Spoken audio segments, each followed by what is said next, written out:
Assalamualaikum warahmatullahi wabarakatuh. Selamat datang di channel 3S Religi. Nabi Hanzalah alaihi salam mungkin merupakan salah satu nabi dari ratusan ribu utusan Allah Subhanahu wa taala yang namanya jarang terdengar di telinga. Selain itu, Nabi Hanzalah alaihi salam ini adalah salah satu nabi yang hidup di zaman Nabi Zulkarnain alaihi salam. Nama aslinya adalah Hanzalah bin Sifwan dari Bani Israel. Nabi Hanzalah juga merupakan salah satu nabi yang tidak disebutkan dalam Al-Quran. Namun kisah mengenai kaum yang dibimbingnya ada di dalam Al-Quran. Nah, karena itu pada pembahasan kali ini kita akan membahas kisah Nabi Hanzalah dalam mendakwah kaum ras yang menyimpang serta menaklukkan burung raksasa Anko, atau mungkin bisa disebut Phoenix, sang pemangsa manusia. Sebelum kalian melanjutkan video ini, ada bagusnya jika kalian klik tombol subscribe dan nyalakan notifikasinya agar kalian mendapat info terbaru dari video kami. Pada zaman kerajaan Iskandar Zulkarnain, ada nabi bernama Hanzalah bin Safwan yang diturunkan di tengah-tengah kaum ras Bani Israel yang menjadi penyembah berhala. Nama kaum ini diabadikan di dalam Al-Quran, surat Al-Furqan ayat 38, yang artinya, kami telah membinasakan kaum Ad Samud, penduduk keras, dan banyak lagi generasi di antara kaum-kaum itu. Dan juga surat Qaf ayat 12 yang artinya sebelum mereka, kaum Nuh, penduduk keras, dan kaum Samud telah mendustakan rasul-rasul. Nah, di sisi lain, ashab ras adalah orang-orang yang tersisa dari kaum Samud yang telah dibinasakan oleh Allah Subhanahu wa taala. Tapi ternyata ada beberapa orang yang selamat dari malapetaka itu. Kemudian sisa-sisa dari kaum Samud itu beranak pinak hingga membentuk peradaban. Ashab atau ashabul artinya penduduk atau penghuni, dan ras artinya sumur lama. Adapun selain itu, ada yang mengartikan ras sebagai telaga yang sudah kering airnya. Selain itu, pada zaman tersebut juga terdapat burung yang sangat besar dan hidup di gunung dekat suku ras tinggal. Gunung tersebut bernama Gunung Falaj, dan burung tersebut bernama Anko. Burung Anko adalah seekor burung yang konon katanya bentangan sayapnya bahkan dapat menutupi sinar matahari. Lehernya pun seperti leher unta, serta memiliki 4 sayap, yang mana 2 pendek dan 2 lainnya panjang. Dan juga bulu-bulunya berwarna-warni. Dan pada referensi lain menyebutkan bahwa bentuk dari burung ini mirip dengan burung Phoenix pada mitologi dunia. Tapi di sisi lain, sayangnya burung ini termasuk ke dalam golongan karnivora pemakan daging. Sehingga tak tanggung-tanggung semua hewan besar bahkan manusia pun menjadi salah satu menu makanan burung ini. Lalu di sisi lain cerita tentang Anko disebutkan oleh Zakaria Al-Qazwani pada tahun 1203 sampai 1283, sang ahli geografi dari Kekaisaran Abbasiyah keturunan Arab. Al-Qazwani ini menyebut makhluk mitologi Timur Tengah ini dalam bukunya. Nah, Al-Qazwani ini menggambarkan burung Anko sebagai burung raksasa yang dapat menyambar gajah bagai elang menyambar tikus. Tidak jarang makhluk ini menyerang manusia. Dan disebutkan oleh Al-Qazwani ini, burung ini memiliki leher panjang yang ditulis Tuhan untuk diturunkan di tempat Ya'juj Ma'juj berada dan memakan mereka. Dan lebih lanjut lagi, Al-Qazwani menceritakan tentang Anko seperti pernah melihatnya, yang mana dikisahkan dalam siklus hidupnya, Anko bisa hidup selama 1700 tahun.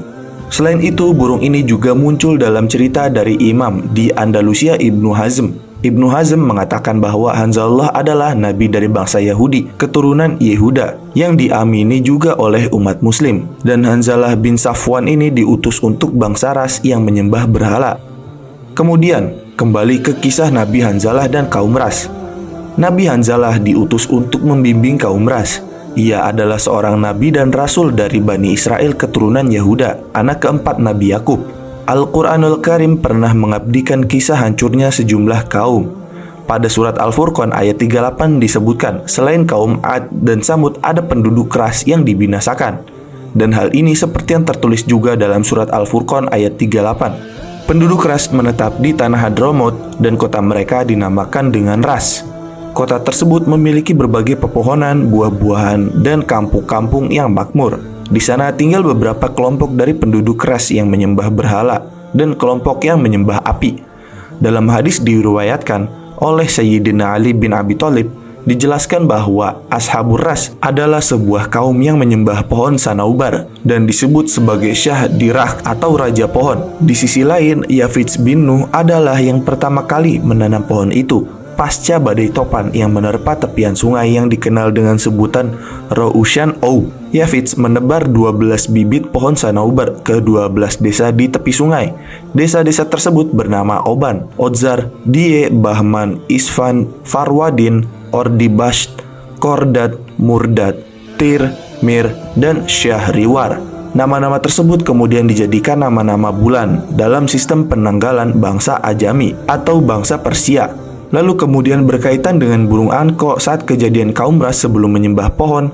Dalam kisah ini dijelaskan, apabila burung itu terbang, tubuhnya bisa menutupi sinar matahari, lehernya panjang seperti unta dan memiliki 4 sayap. Burung ini suka membawa hewan-hewan berukuran besar seperti kuda, unta, dan gajah sebagai mangsanya dan membawanya ke gunung tempat tinggalnya untuk memakannya. Nah, burung anko juga dikisahkan suka memangsa manusia, membawanya dengan cakar lalu dijadikan makanan untuk anak-anaknya. Kemudian di sisi lain, keberadaan burung anko ini juga membuat kaum Ras gelisah. Oleh karena itu, mereka meminta solusi kepada Nabi Hanzalah. Dan dengan itu, kaum Ras berjanji akan percaya kepada semua dakwahnya Nabi Hanzalah jika burung itu benar-benar mati. Lalu, setelah kaum Ras meminta bantuan Nabi Hanzalah untuk membantu melenyapkan burung anko tersebut, beliau Nabi Hanzalah pun berdoa kepada Allah Subhanahu wa Ta'ala agar melenyapkan burung-burung anko ini. Dan setelah itu Nabi Hanzalah pun berdoa dan Allah pun mengabulkan doanya tersebut. Dan hasilnya seekor demi seekor burung anko pun berjatuhan dari angkasa dan terbakar hingga tidak ada burung anko lagi yang tersisa di dunia ini. Setelah itu, setelah membantu kaum Ras dengan berdoa kepada Allah Subhanahu wa Ta'ala untuk melenyapkan burung anko, Nabi Hanzalah pun memulai dakwahnya kepada kaum Ras. Kaum Ras pun menepati janjinya dengan meninggalkan berhala dan mulai bertakwa kepada Allah Subhanahu wa Ta'ala. Namun setelah itu, setelah beberapa tahun kaum Ras ini menyembah Allah Subhanahu wa Ta'ala dan meninggalkan berhalanya, mereka pun akhirnya mulai kembali lagi dan mencari berhala baru untuknya. Berhala baru mereka ini adalah sebuah pohon besar tua yang ada di perkampungan mereka. Pohon ini bernama pohon sanaubar atau dalam bahasa lain Syahdirat, yang memiliki arti raja pohon. Di bawah pohon ini terdapat seperti mata air yang mengalir, seolah air tersebut dihasilkan dari pohon ini. Nah, kaum Ras menyangka bahwa pusat dari pohon sanaubar yang terdapat mata air itu adalah sumber kehidupan Tuhan yang turun ke muka bumi. Selain itu, kaum Ras juga melarang kepada siapapun, termasuk melarang penduduk beserta hewan ternak meminum air dari sungai tersebut di sekitar pohon sanaubar dan tidak mengganggu dan mengambil manfaat dari pohon keramat itu. Lalu pada hari perayaan pohon sanaubar yang biasa dirayakan setiap bulannya, kaum Ras pun keluar menuju pohon itu dengan membawa hewan-hewan yang telah disembelih dan membakarnya di depan pohon sanaubar. Kemudian setelah asap hewan yang dibakar itu membumbung tinggi ke langit, mereka mulai bersujud kepada pohon itu. Lalu mereka menangis dan membuat permohonan hingga pohon itu pun mengeluarkan suara dan menjawab langsung doa mereka. Padahal mereka tidak sadar sebenarnya mereka telah ditipu oleh syaitan. Karena sebenarnya suara yang mereka dengar itu bukanlah berasal dari pohon, melainkan syaitanlah yang berbicara kepada mereka dari balik pohon itu. Lalu setelah itu Nabi Hanzalah yang melihat kaumnya telah murtad kembali, beliau pun mendatangi mereka dan mengingatkan kembali tentang janji mereka yang taat kepada Allah Ta'ala dan mengikuti dakwahnya. Beliau pun akhirnya kembali mendakwahi mereka semua untuk kembali menyembah Allah Subhanahu wa Ta'ala. Akan tetapi, apa yang terjadi setelahnya adalah kaum Ras malah menentang ajakan Nabi Hanzalah yang mengajak kembali untuk beriman kepada Allah Subhanahu wa Ta'ala. Dan dengan pengkhianatannya itu, mereka pun menyebut Nabi Hanzalah sebagai orang yang menyesatkan sekaligus kafir atau dianggap sebagai penyihir. Dan karena dakwahannya tidak diterima, akhirnya Nabi Hanzalah pun berdoa kepada Allah Subhanahu wa Ta'ala untuk membuat layu pohon sanaubar yang disembah oleh mereka. Dan akhirnya Allah Subhanahu wa Ta'ala pun mengabulkan doanya, sehingga pohon sanaubar tiba-tiba layu dan mati. Lalu saat kaum Ras menyaksikan pohon yang disembahnya hancur dan layu, kaum Ras sangat marah terhadap Nabi Hanzalah dan berkata, sesungguhnya lelaki ini telah menyihir Tuhan kita, kata kaum Ras. Dan karena marah akan hal tersebut, maka mereka pun berniat untuk membunuh Nabi Hanzalah. Mereka ingin Nabi Hanzalah mati dengan tersiksa. Kemudian mereka pun membuat sebuah sumur yang sangat dalam untuk membuang Nabi Hanzalah dan membuatnya mati karena kelaparan serta kehausan. Dan setelah mereka menangkap Nabi Hanzalah, mereka melemparkannya ke dalam sumur yang sudah dibuat lalu menutupinya dengan batu yang besar.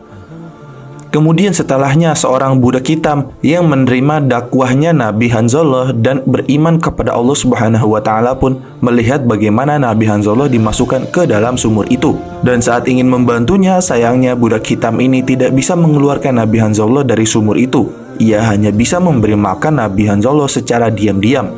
Dan kemudian ia melakukan setiap hari agar Nabi Hanzalah tidak mati kelaparan. Dan budak hitam ini memberi makan Nabi Hanzalah setiap habis mencari kayu bakarnya.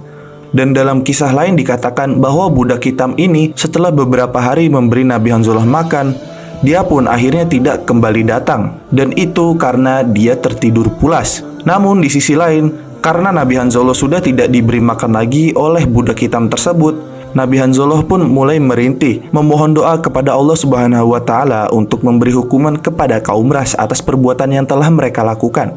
Dan akhirnya Allah taala pun mengabulkan doanya sehingga kaum Ras diberikan azab yang sangat pedih oleh Allah Subhanahu wa taala. Dan Allah pun mengazab kaum Ras dengan menjadikan mereka batu hitam. Tidak hanya orangnya saja, bahkan pepohonan dan hewan ternak pun berubah menjadi batu hitam. Dan azab ini sesuai yang Allah firmankan dalam Al-Qur'an. Dan kami jadikan bagi masing-masing mereka perumpamaan, dan masing-masing mereka itu benar-benar telah kami binasakan dengan sehancur-hancurnya. Quran Surat Al-Furqan ayat 39. Dan sampai salah sebagian dari mereka bertobat dan mengeluarkan Nabi Hanzalah dari sumur, mereka pun mulai beriman kepada Allah Subhanahu wa taala. Dan Nabi Hanzalah alaihi salam setelah itu, Nabi Hanzalah pun penasaran kemana perginya budak hitam yang selalu memberinya makan. Tidak ada yang tahu kenapa dia pergi dan apa yang dilakukannya. Tapi sebenarnya di kisah lain dikatakan bahwa budak hitam tersebut telah tertidur selama 7 tahun lamanya. Dan saat dia bangun, saat dia pergi ke sumur, Nabi Hanzalah sudah tidak ada. Dan dia pun melihat para kaum Ras yang telah diazab oleh Allah Subhanahu wa taala, sementara dirinya telah selamat. Tapi kisah budak hitam ini adalah kisah yang beredar yang lainnya dari kisah Nabi Hanzalah ini.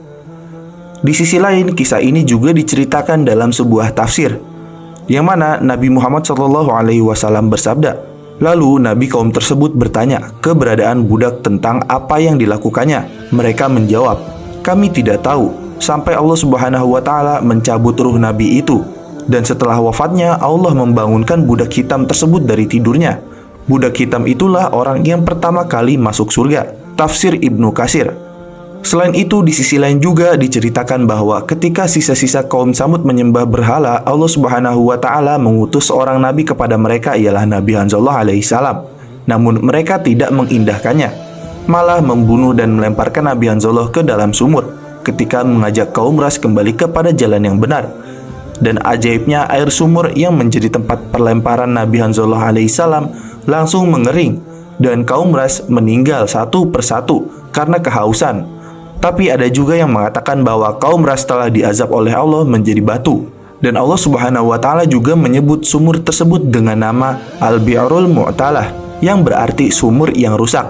Di dalam tafsir Ibnu Katsir menyatakan bahwa hanya satu budak berkulit hitam yang mau beriman kepada Allah Subhanahu wa taala dan mengimani dakwah dari Nabi Hanzalah alaihi salam. Di dalam tafsir ini diceritakan bahwasanya Nabi Hanzalah dilemparkan ke dalam sumur dan pintu sumur ditutup dengan batu besar dengan harapan agar ia mati secara perlahan. Tapi budak yang melihat kejadian tersebut hanya bisa menolong Nabi Hanzalah dengan cara memberinya makan, kemudian menutup kembali sumur tersebut. Nah, perbuatan memberi makan Nabi Hanzalah ini dilakukan setiap hari setelah mencari kayu bakar. Dan pada suatu ketika ia merasakan lelah dan mengantuk, sehingga ia pun sang budak merebahkan diri untuk melepas lelah. Ternyata setelah ia bangun, ia sudah tertidur selama 7 tahun lamanya, sehingga ia tidak lagi sempat untuk memberi makan Nabi Hanzalah alaihi salam. Ketika ia hendak pergi menemui Nabi Hanzalah, ia tak menemukannya di dalam sumur. Dan sebelumnya telah terjadi sebuah peristiwa yang menimpa penduduk Ras. Dan sisa penduduk tersebutlah yang mengeluarkan Nabi Hanzalah alaihi salam dari sumur. Dan demikian kisah dari salah satu nabi yang jarang kita dengar namanya. Semoga kita dapat mengambil hikmah dari cerita Nabi Hanzalah alaihi salam tersebut. Amin ya rabbal alamin. Dan semoga juga Allah Ta'ala memberikan kita semua rezeki ilmu agama dan ilmu pengetahuan untuk membuat kita terus beribadah kepadanya. Jangan lupa like, share, dan subscribe. Jangan lupa komen di bawah tentang pendapat kalian di video kami kali ini. Sampai jumpa di video kami berikutnya.